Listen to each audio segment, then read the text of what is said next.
Welcome to B Bright channel. आज के इस वीडियो में हम 10th क्लास मैथमेटिक्स के chapter number 13 practical geometry circle की मिसलेनियस एक्सरसाइज के एमसीक्यूज़ को विद कॉन्सेप्ट मार्क करेंगे। सबसे पहले एमसीक्यूज़ की स्टेटमेंट को रीड करते हैं। The circumference of a circle is called. किसी भी सर्कल के सर्कमफेरेंस को कहा जाता है।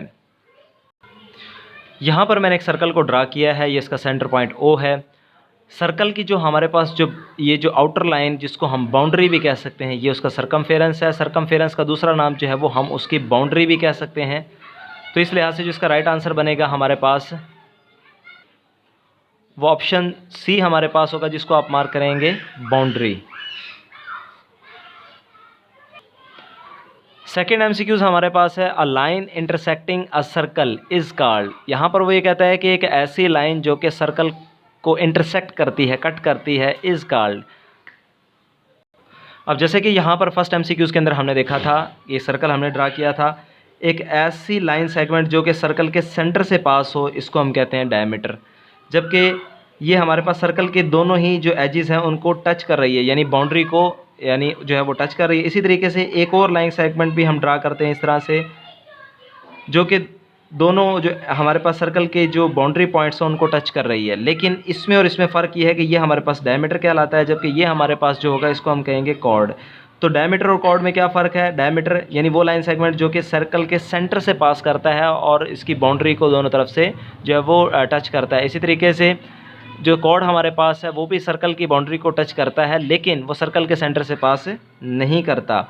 जबकि हमारे पास जो सीकेंट है, जो तीसरी लाइन जो उसने कहा है कि जो तीसरी बात जो उसने कही है कि एक लाइन सेगमेंट जो कि इंटरसेक्ट करता है, कट करता है। जैसे कि अगर मैं यहाँ पर मैं इसको ड्रा करता हूँ, देखें ये जो दो लाइनें हमारे पास थी ये सर्कल की बाउंड्री से बाहर नहीं गई थी, जबकि ये जो हमारे पास लाइन है ये दोनों तरफ क्या हो गई है, एक्सटेंड हो गई है। यानी इसने यहाँ भी कट किया है सर्कल की बाउंड्री को और यहाँ पर भी। तो इसको मैं नीचे डायग्राम में आपको दिखा देता हूँ। तो इस तरह का एक लाइन जो कि सर्कल की जो बाउंड्री को दोनों तरफ इंटरसेक्ट करती है, तो उस लाइन को हम सीकेंट लाइन कहते हैं। तो इस लिहाज से जो राइट आंसर हमारे पास बनेगा वो हमारे पास ऑप्शन B होगा, जिसको आप मार्क करेंगे सीकेंट।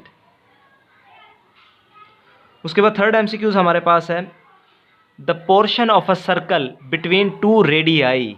अगर एक रेडियस हो हमारे पास तो उसको एक रेडियस सिंगल रेडियस ही कहा जाता है। अगर रेडियस प्लूरल फॉर्म में आ जाए, एक से ज़्यादा रेडियस अगर हमारे पास हो तो उसको हम रेडियाई बोलते हैं।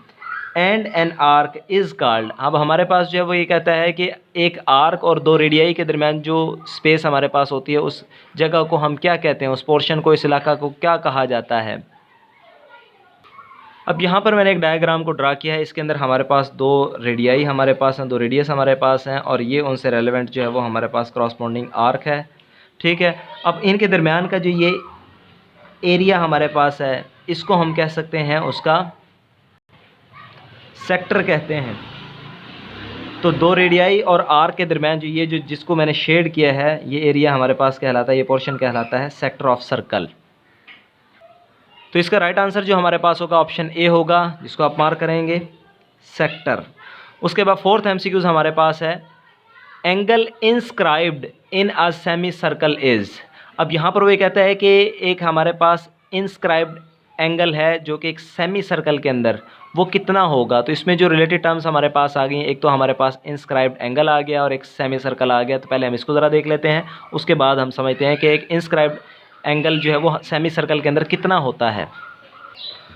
सबसे पहले तो यहाँ पर आप ये समझ लें कि ये हमारे पास एक कंप्लीट सर्कल है। अगर इस सर्कल को यहाँ से अगर हम देखें डी शेप के अंदर, तो ये हमारे पास जो हाफ सर्कल इस तरीके से बनेगा डी की शेप की तरह का, तो इसको हम कहेंगे सेमी सर्कल। ये हमारे पास जो होगा यहाँ से लेकर और ये इतना जो सर्कल हमारे पास बनेगा ये क्या होगा, सेमी सर्कल, जिसको मैंने डार्क किया है। अब जैसे कि उसने कहा था कि एक सेमी सर्कल हमारे पास हो, उसके अंदर इंस्क्राइब्ड एंगल। अब इंस्क्राइब्ड एंगल क्या होता है हमारे पास, एन एंगल फॉर्म्ड, यानी एक एंगल जो कि बनता है इन द इंटीरियर, अंदरूने में, ऑफ अ सर्कल, एक सर्कल के, when two chords intersect on the circle.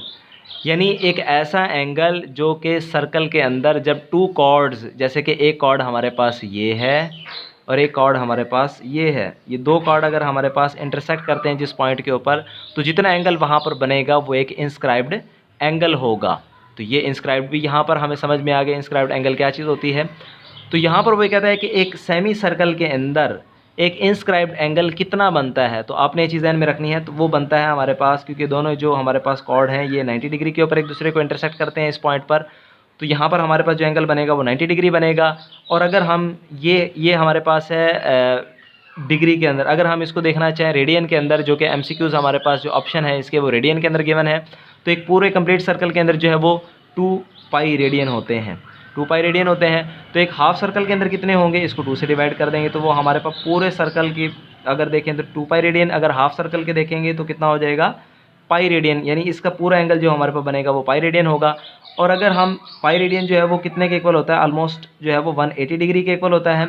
और अगर हमारे पास 90 डिग्री हो तो वो कितना होगा, 90 डिग्री हमारे पास इक्वल होगा पाई का भी अगर हम 2 से डिवाइड करेंगे तो वो पाई बाय 2 के इक्वल होगा 90 डिग्री। तो यहाँ से हम ये कह सकते हैं कि एक इंस्क्राइब्ड एंगल जो हमारे पास सेमी सर्कल के अंदर होगा तो उसका जो राइट आंसर हमारे पास बनेगा वो कितना बनेगा, पाई बाय 2 रेडियन या 90 डिग्री हम कह सकते हैं। तो इस लिहाज से जो राइट आंसर हमारे पास बनेगा वो बनेगा ऑप्शन ए, पाई बाय 2। उसके बाद 5th MCQs हमारे पास है, the length of a diameter of a circle is how many times the radius of the circle. तो इसके हवाले से मैंने आपको बताया था, इसको यहाँ पर डायग्राम में भी देख लेते हैं। जैसे कि यहाँ पर मैंने एक सर्कल ड्रा किया है, ओ इसका जो है वो सेंटर पॉइंट है, सेंटर पॉइंट से लेकर आउटर मोस्ट बाउंड्री तक जो डिस्टेंस हमारे पास होता है, किसी एक तरफ का डिस्टेंस आप इस तरफ भी ले सकते हैं, ऊपर की जाने भी ले सकते हैं, सेंटर से लेकर आउटर मोस्ट बाउंड्री तक का जो डिस्टेंस होता है उसको रेडियस कहा जाता है। और रेडियस को अगर हम 2 टाइम्स करते हैं, जिस तरीके से पेंसिल के साथ जो दूसरी लाइन हमारे पास है, रेडियस को 2 टाइम्स करेंगे तो ये हमारे पास यहाँ से लेकर ए पॉइंट से लेकर बी पॉइंट तक का जो डिस्टेंस होगा ये हमारे पास डायमीटर होगा। तो हम ये कह सकते हैं रेडियस और डायमीटर के दरमियान जो रिलेशन है वो ऐसे है कि रेडियस जो है वो 2 टाइम, रेडियस को अगर 2 टाइम्स लिया जाए तो वो इक्वल होता है डायमीटर की, या हम इस तरह से कह सकते हैं कि डायमीटर जो है वो 2 टाइम रेडियस के इक्वल होता है। तो इस लिहाज से जो राइट आंसर हमारे पास बनेगा वो हमारे पास बनेगा ऑप्शन बी, जिसको आप मार्क करेंगे। उसके बाद 6 MCQs हमारे पास है, the tangent and radius of a circle at the point of contact are. यहाँ पर वो कहता है कि एक टेंजेंट है और रेडियस है, रेडियस ऑफ अ सर्कल, एक सर्कल का रेडियस और tangent at a point of contact, जहाँ पर ये मिलते हैं, दोनों आपस पे टच करते हैं, वहाँ पर वो एक दूसरे के साथ पैरेलल होते हैं, नॉट परपेंडिकुलर होते हैं, परपेंडिकुलर होते हैं। इसको डायग्राम के ज़रिए से देखते हैं। अब सबसे पहले तो आप ये ज़रा समझ लें कि टेंजेंट क्या होता है। टेंजेंट एक ऐसी लाइन को कहते हैं जो कि सर्कल के एक पॉइंट पर टच करती हुई पास करती है, गुजरती है, ठीक है। अब जैसे कि यहाँ पर हमने एक टेंजेंट ड्रा किया है और ये हमारे पास सर्कल का सेंटर है और ये रेडियस है। अब ये टेंजेंट है, चूँकि जैसे मैंने आपको बताया कि टेंजेंट एक ऐसी लाइन को कहते हैं जो सर्कल को एक पॉइंट पर टच करके गुजरती है। तो इनके दरमियान रेडियस और जो हमारे पास टेंजेंट है, जहाँ पर ये पॉइंट ऑफ कॉन्टैक्ट पी हमारे पास है, ये एक दूसरे के लिहाज से अगर हम देखें तो इन दोनों के दरमियान जो एंगल बनता है वो कितना बनता है, 90 डिग्री का। अगर दो चीज़ों के दरमियान 90 डिग्री का एंगल बनता हो तो ऐसी सूरत हाल को हम ये कहते हैं कि वो एक दूसरे के परपेंडिकुलर होंगे। तो इसका जो राइट आंसर हमारे पास बनेगा वो ऑप्शन सी होगा, जिसको आप मार्क करेंगे कि वो एक दूसरे के क्या होंगे, परपेंडिकुलर होंगे। उसके बाद 7th MCQs हमारे पास है, circle having 3 points in common. यानी वो ये कहता है कि एक ऐसी कंडीशन जिसमें 2 सर्कल अगर हमारे पास हों वो 3 पॉइंट्स उनके दरमियान कॉमन किस तरह से होंगे। Circle having 3 points in common, यानी एक ऐसी कंडीशन आपने बतानी है जिसमें अगर हमारे पास 2 सर्कल हों तो उनके दरमियान 3 पॉइंट्स जो है वो कॉमन कब आएंगे। तो इसके लिए डायग्राम मैं आपको दिखाता हूँ, उसके ज़रिए से हम समझते हैं। अब यहाँ पर मैंने 2 तरह से सर्कल्स को जो है वो लिया है। यहाँ पर अगर हम देखें एक सर्कल C1 है, एक सर्कल C2 हमारे पास है। इसी तरीके से यहाँ पर भी 2 सर्कल C1 C2 हैं। तो अगर हम यहाँ पर देखें ये सर्कल एक दूसरे से दूर दूर हैं, तो ऐसे सर्कल जो एक दूसरे से दूर हों और उनको अगर हम रिलेट कर रहे हों, उन दोनों को इकट्ठे ही बयान कर रहे हों, तो ये ऐसे सर्कल होंगे जिसको हम कहेंगे ये डिसजॉइंट हैं, क्योंकि आपस में ये जुड़े हुए नहीं हैं। तो इसको हम कहेंगे ये डिसजॉइंट सर्कल हैं जो यहाँ पर बने हुए हैं, जिस पर मैं टिक कर रहा हूँ। इसी तरीके से अगर हम 2 सर्कल यहाँ पर देखें तो ये एक दूसरे के ऊपर जो है वो ओवरलैप कर रहे हैं, यानी एक दूसरे के ऊपर इस तरह से रखे हुए हैं, ठीक है। तो अगर हम यहाँ पर देखें ये एक दूसरे के ऊपर आ रहे हैं, तो ये जो सर्कल होंगे इनको हम कहेंगे ये ओवरलैपिंग सर्कल हैं, ओवरलैपिंग सर्कल। जबकि यहाँ पर जो हमारे पास सर्कल हैं ये डिसजॉइंट है, एक दूसरे से दूर हैं ये, ठीक है। तो अब यहाँ पर हमने देखना है कि वो कौन सी कंडीशन होगी जब इनके दरमियान कॉमन पॉइंट्स होंगे। तो जब वो कॉमन पॉइंट्स तभी हो सकते हैं जब एक दूसरे के करीब होंगे, तो ये तो कंडीशन नहीं हो सकती। तो इस लिहाज से हम डायग्राम दूसरी देखते हैं एक और। अब यहाँ पर मैंने एक और डायग्राम ड्रा की है जिसके अंदर 3 पॉइंट्स कॉमन है दो सर्कल्स के दरमियान। जिस तरीके से अगर फ़र्ज़ किया एक सर्कल हम और ड्रा करते हैं, ये वाला, इसको C1 कह देते हैं, हम इसको C2 कह देते हैं। C1 सर्कल ड्रा करते हैं जिसका सेंटर हमारे पास O है। तो उसके बाद एक ऐसा सर्कल हम जो है वो दूसरा एक ड्रा करते हैं जिसका सेंटर जो है वो हमारे पास O डैश है, जो कि उस सर्कल के सेंटर से पास कर रहा हो। ठीक है, तो एक पॉइंट जो कॉमन हमारे पास आ जाएगा वो आ जाएगा O पॉइंट। ठीक है, उसी तरीके से 2 पॉइंट उसके जो कॉमन हमारे पास होंगे वो ये होंगे कि उसका एक पॉइंट P होगा हमारे पास जो उसकी बाउंड्री पर टच करेगा। इसी तरीके से हमारे पास एक Q पॉइंट होगा जो कि उसकी बाउंड्री पर टच करेगा। तो इस तरीके से 3 पॉइंट्स जो है वो तब ही हमारे पास आ सकते हैं, दो सर्कल्स जिनको रिलेट करके पढ़ा जा रहा हो, अगर वो एक दूसरे को क्या कर रहे हों, ओवरलैप कर रहे हों।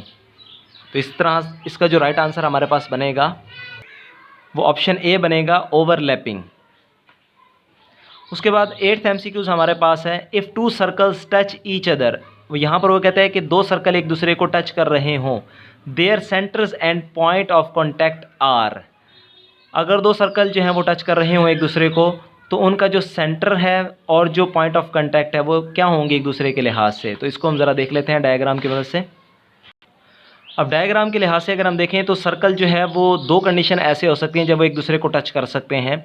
एक हमारे पास इंटरनली है जबकि दूसरी हमारे पास एक्सटर्नली है। यहाँ पर अगर हम देखें एक सर्कल के अंदर दूसरा सर्कल हमारे पास है तो ये एक दूसरे को इंटरनली टच कर रहे हैं, जबकि यहाँ पर अगर हम देखें तो यहाँ पर ये 2 सर्कल्स जो हैं एक दूसरे को एक्सटर्नली यानी बाहर से एक दूसरे के साथ टच कर रहे हैं।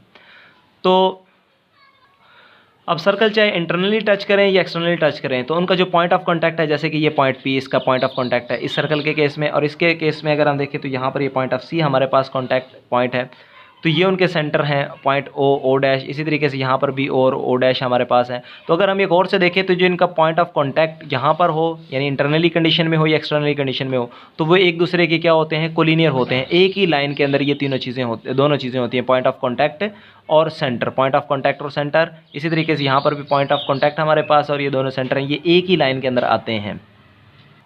तो इस लिहाज से हम ये कह सकते हैं कि जो इनका राइट आंसर हमारे पास होगा वो होगा ऑप्शन C, कोलिनियर। उसके बाद 9 MCQs हमारे पास है, the measure of external angle of a regular hexagon is. इस स्टेटमेंट को दोबारा रीड कर लेते हैं, the measure of external angle of a regular hexagon. अब यहाँ पर 2 चीज़ें हमारे पास हैं, वो ये कहता है कि एक रेगुलर हेक्सागोन हमारे पास है।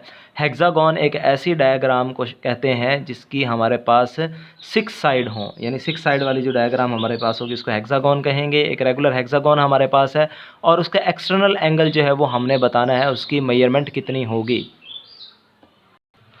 तो इसको हम ज़रा एक डायग्राम के ज़रिए से देख लेते हैं। ये हमारे पास एक हेक्सागोन है जिसकी एक साइडें अगर हम देखें तो 1 2 3 4 5 6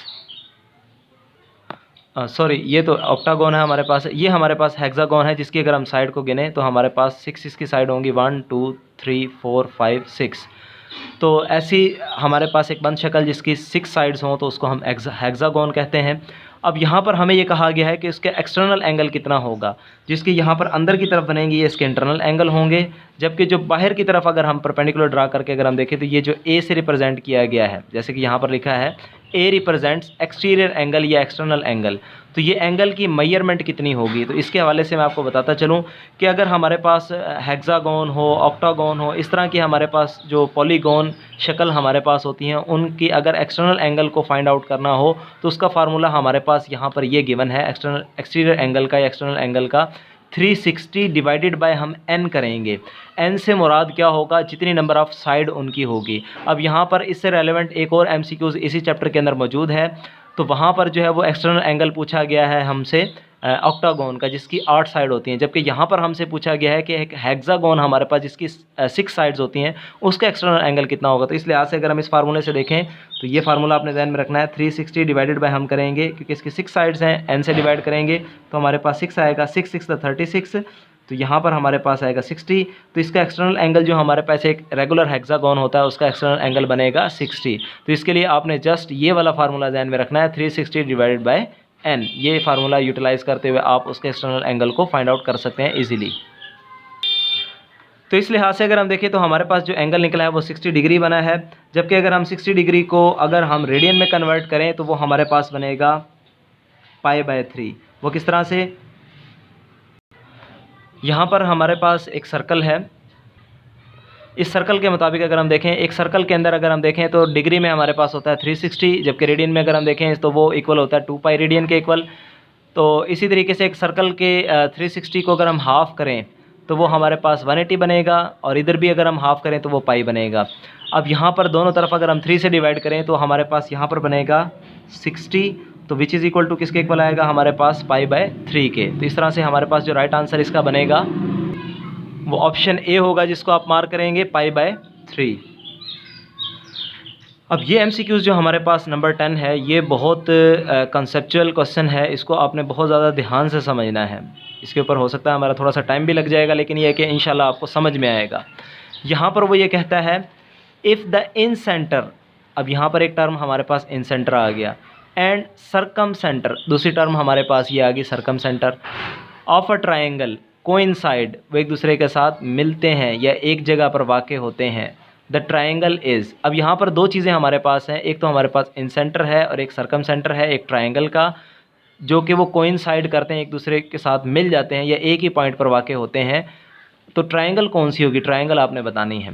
तो पहले ज़रा इन टर्म्स को हम ज़रा अच्छी तरीके से समझ लेते हैं कि एक इन सेंटर ऑफ अ ट्राइंगल और सरकम सेंटर ऑफ अ ट्राइंगल क्या चीज़ होती है। उसके बाद हम देखेंगे कि वो एक जगह पर अगर वाक़ हों, कोइंसाइड करें, तो फिर ट्राइंगल कौन सी बनेगी हमारे पास। अब ये दो डायग्राम हमारे पास हैं जिनको हमने अच्छी तरीके से समझना है।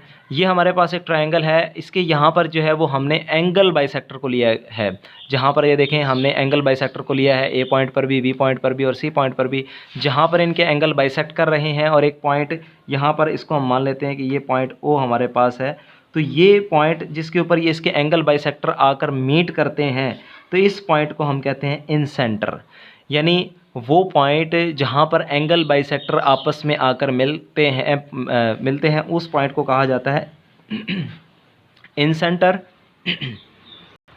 या हम यूँ कह सकते हैं कि एंगल बाइसेक्टर जिस पॉइंट पर मीट करते हैं उसको वो इन सेंटर कहलाता है। अब जबकि इसी तरीके से ये एक और ट्रायंगल हमारे पास है, इसमें हमने जो है वो ट्रायंगल के साइड के बाइसेक्टर लिए हैं। देखिए ये ट्रायंगल की साइड है, ये 9th क्लास में आपने ज्योमेट्री में किए होंगे।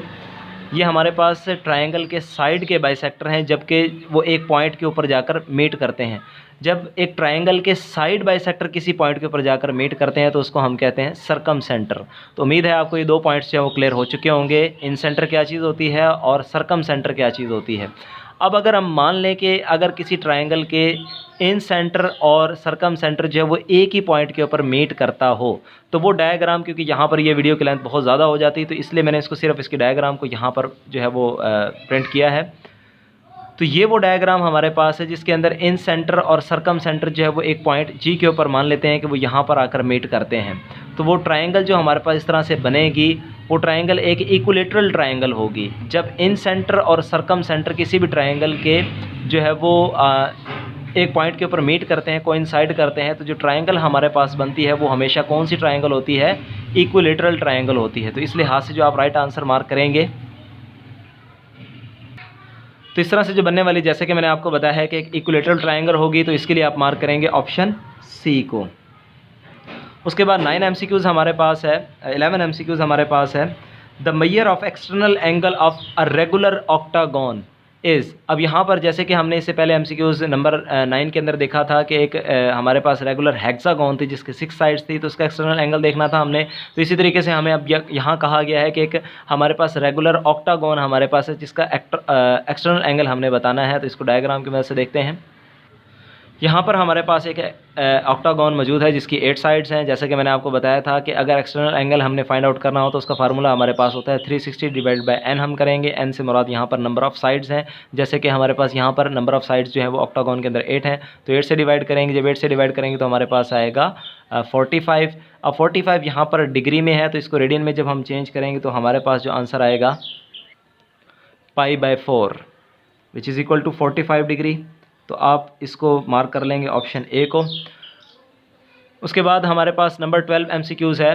Tangents drawn at the end points of the diameter of a circle are. अब यहाँ पर ये कहा गया है कि एक सर्कल है जिसके डायमीटर के दोनों एंड पॉइंट्स के ऊपर जो है वो टेंजेंट ड्रा किए गए हैं। तो वो टेंजेंट क्या होंगे एक दूसरे के लिहाज से, तो इसके लिए डायग्राम हम देख लेते हैं। अब इस डायग्राम को अगर हम देखें तो यहाँ पर ये हमारे पास एक डायमीटर है किसी भी सर्कल का, पी क्यू के नाम से हम इसको दे सकते हैं। ओ पॉइंट इसका सेंटर पॉइंट है। तो इसके एंड पॉइंट के ऊपर अगर हम टेंजेंट ड्रा करेंगे तो वो हमेशा एक दूसरे के क्या होंगे, पैरेलल होंगे। जिस तरीके से ये ए बी और सी डी जो है वो एक दूसरे के पैरेलल टेंजेंट्स यहाँ पर दिखाए गए हैं। तो इस लिहाज से जिसका राइट आंसर हमारे पास बनेगा वो ऑप्शन ए होगा, वो एक दूसरे के क्या होंगे, पैरेलल होंगे। उसके बाद 13 MCQs हमारे पास है। The length of two transverse tangents to a pair of circles are. अब यहाँ पर वो कहता है कि हमारे पास ट्रांसवर्स टेंजेंट का एक पेयर है, उनकी जो लेंथ है वो क्या होगी। तो मैं आपको दिखा देता हूँ डायग्राम के लिहाज से। अब हमारे पास जो है वो दो तरह के टेंजेंट्स होते हैं, कॉमन टेंजेंट्स। एक हमारे पास जो है ये जो स्ट्रेट लाइन हमारे पास, ये दो लाइनें हैं जो एक दूसरे के इस तरह से आमने सामने हैं, ये नीचे वाली लाइन और ऊपर वाली लाइन, ये हमारे पास डायरेक्ट कॉमन टेंजेंट होते हैं। जबकि ये जो क्रॉस में हमारे पास टेंजेंट्स हैं ये हमारे पास कहलाते हैं ट्रांसफ़र टेंजेंट्स। तो जो ट्रांसफ़र टेंजेंट्स जो हमारे पास होते हैं, जिस तरीके से मैंने आपको बताया क्रॉस में जो होते हैं, ये एक दूसरे की जो इनकी लेंथ होती है वो इक्वल होती है। तो इस लिहाज से इसका जो राइट आंसर हमारे पास बनेगा वो ऑप्शन हमारे पास बी होगा, जिसको आप मार्क करेंगे कि ट्रांसफ़र टेंजेंट की जो लेंथ हमारे पास होती है पेयर के फॉर्म में अगर वो हों तो उनकी लेंथ हमारे पास इक्वल होती है। उसके बाद नंबर 14 हमारे पास है, how many tangents can be drawn. कितने टेंजेंट्स जो है वो बनाए जा सकते हैं from a point outside the circle. एक सर्कल के आउटसाइड अगर हम कोई पॉइंट लें तो उससे कितने टेंजेंट्स जो है वो ड्रा किए जा सकते हैं। इसके लिए आपने इस डायग्राम को ज़रा गौर से देखना है। यहाँ पर अगर ये एक सर्कल हमारे पास है, इस सर्कल से बाहर हमारे पास एक पॉइंट हमने पी ले लिया है। अब इस पी पॉइंट से दो ही टेंजेंट हमें ड्रा कर सकते हैं, एक T1 और एक T2। यहाँ पर दो ही कॉमन टेंजेंट जो है वो यहाँ पे जो है वो ड्रा किए जा सकते हैं एक आउटसाइड पॉइंट से। तो इस लिहाज से जो राइट आंसर हमारे पास बनेगा वो ऑप्शन बी हमारे पास होगा, जिसको आप मार्क करेंगे। उसके बाद नंबर 15 हमारे पास है, if the distance between the centre of two circles is equal to the sum of their radii then the circles will. अब यहाँ पर हमें ये कहा गया है कि अगर दो सर्कल हमारे पास हों और उनके दरमियान जो डिस्टेंस हमारे पास है वो उनके सेंटर से सेंटर तक का डिस्टेंस किस दोबारा इसके स्टेटमेंट को रीड करते हैं। If the distance between the centres of two circles, यहाँ पर ये कहता है कि दो सर्कल्स के दरमियान जो डिस्टेंस है उनके सेंटर के लिहाज से इज़ इक्वल टू, वो इक्वल होता है किसके, सम ऑफ देयर रेडियाई। उनके रेडियाई के जो है वो दोनों के रेडियस के सम के इक्वल होता है। तो वो सर्कल क्या होंगे, वो एक दूसरे को इंटरसेक्ट करेंगे, डू नॉट इंटरसेक्ट करेंगे या टच ईच अदर एक्सटर्नली। तो इसके लिए हम डायग्राम से देख लेते हैं। अब जैसे कि स्टेटमेंट के मुताबिक अगर हम देखें ये डायग्राम हमारे पास है, एक सर्कल हमारे पास S1 से हम इसको रिप्रेजेंट कर लेते हैं, दूसरे को S2 से।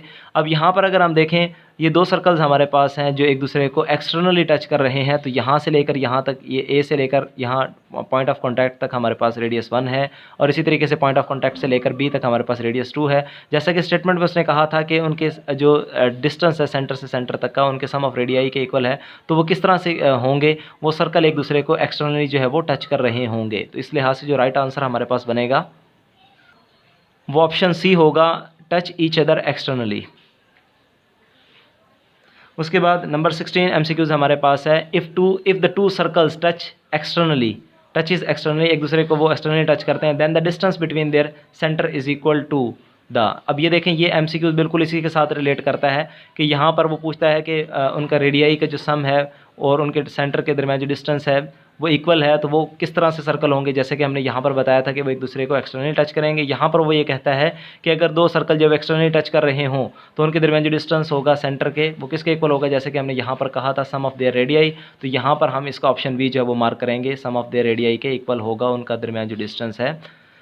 तो इस तरह से उसके बाद हमारे पास नंबर 17 हमारे पास MCQs है, how many common tangent can be drawn from for two touching circles. अब यहाँ पर वो ये कहता है कि दो सर्कल्स अगर एक दूसरे को टच कर रहे हों तो उनके दरमियान कितने कॉमन टेंजेंट जो है वो ड्रा किए जा सकते हैं।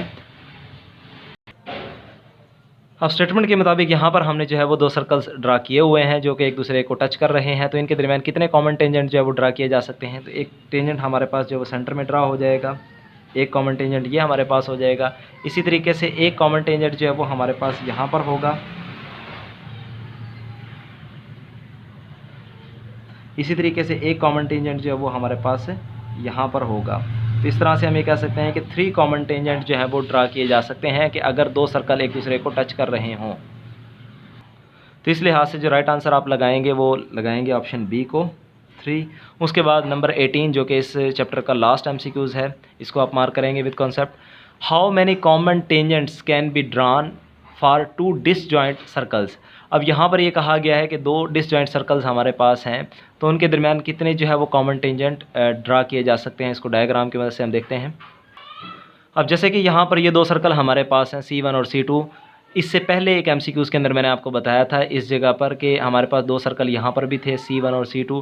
ये एक दूसरे के लिहाज से इनको हम रिलेट करके स्टडी तो कर रहे हैं, एक दूसरे से दूर हैं ये। तो ऐसे सर्कल जो एक दूसरे से दूर हों, टच ना कर रहे हों, तो उसको हम डिसजॉइंट सर्कल कहते हैं। तो यहाँ पर भी हमारे पास 2 सर्कल हैं जो कि डिसजॉइंट हैं, तो उनके दरमियान कितने टेंजेंट ड्रा किए जा सकते हैं। तो एक तो हमारे पास जो है ये एक पेयर बन सकता है डायरेक्ट कॉमन टेंजेंट का, और ये जो क्रॉस में हमारे पास है ये ट्रांसवर्स कॉमन टेंजेंट जो हमारे पास पेयर की फॉर्म में है। तो इस तरह से हमारे पास टोटल जो है वो 4 जो है वो इनके दरमियान कॉमन टेंजेंट ड्रा किए जा सकते हैं। 2 हम यानी एक पेयर हमारे पास डायरेक्ट कॉमन टेंजेंट का, ये वाली लाइन। इसी तरीके से जो 2 हमारे पास ट्रांसफ़र पेयर जो हमारे पास ट्रांसफ़र कॉमन टेंजेंट का जो पेयर आएगा जो क्रॉस के फॉर्म में है। तो टोटल अगर हम इनको काउंट करें तो हमारे पास 4 कॉमन जो है वो टेंजेंट ड्रा किए जा सकते हैं 2 डिसजॉइंट सर्कल के दरमियान। उम्मीद है आपको मेरी वीडियो जो है वो पसंद आई होगी। अगर आपको मेरी वीडियो पसंद आई है तो मैं आपसे गुजारिश करूँगा काइंडली मेरे वीडियो को लाइक करें, मेरे चैनल को सब्सक्राइब करें और ज़्यादा से ज़्यादा दूसरे लोगों तक शेयर करें। Thank you.